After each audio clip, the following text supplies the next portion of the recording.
Hi friends, welcome to my channel. ఈరోజు నేను prawns pakodi అంటే రొయ్యల పకోడీ ఎలా చేయాలో చూపిస్తున్నాను చూడండి.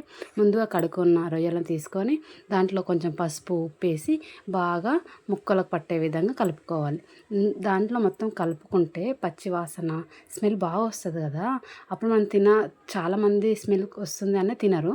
అందుకని ఇప్పుడు ఉప్పు పసుపు వేసుకొని కాసేపు కొంచెం ఒక స్పూన్ కన్నా తక్కువ నూనె వేసుకొని నేను గ్యాస్ పైన పెట్టేసిన. అది మంచిగా ఇలా మొత్తం వేస్టేజ్ మొత్తం ఉడికిపోయి వాటర్ అంతా వెళ్ళిపోయి చాలా వరకు ఇంకిపోతాయి. రొయ్యల్లో వాటర్ ఎక్కువ ఉంటుంది, మనం ఏమి వేయవలసిన అవసరం లేదు. అది మొత్తం ఇంకి ఈ విధంగా తయారవుతుంది. దీన్ని నేను వేరే గిన్నెలో సపరేట్ చేసుకొని దాంట్లో కొంచెం శనగపిండి, కొంచెం అంత బియ్యం పిండి అంటే ఒక్కొక్క స్పూన్, కొంచెం బియ్యం పిండి, కొంచెం ఉప్పు, కొంచెం సోడా, కొన్ని వాటర్, ఎక్కువ వాటర్ కాకుండా ఎక్కువ పిండి వేసుకున్న బజ్జీలలాగా వస్తుంది.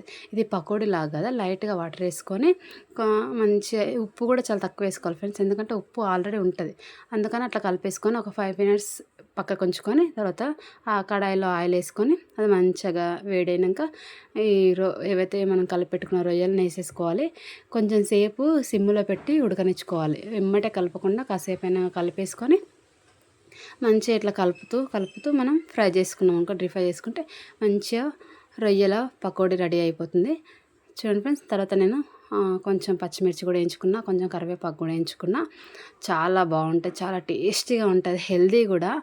రొయ్యలు చాలా టేస్ట్, తినబుద్ధి కాని వాళ్ళు కూడా తింటుంటే వాసన వస్తుందని చాలామంది తిన్నారు కదా, వాళ్ళు కూడా ఈ పకోడీ హ్యాపీగా తింటారు ఫ్రెండ్స్. ట్రై చేయండి ఫ్రెండ్స్. Thank you. ఎలా ఉందో చెప్పండి.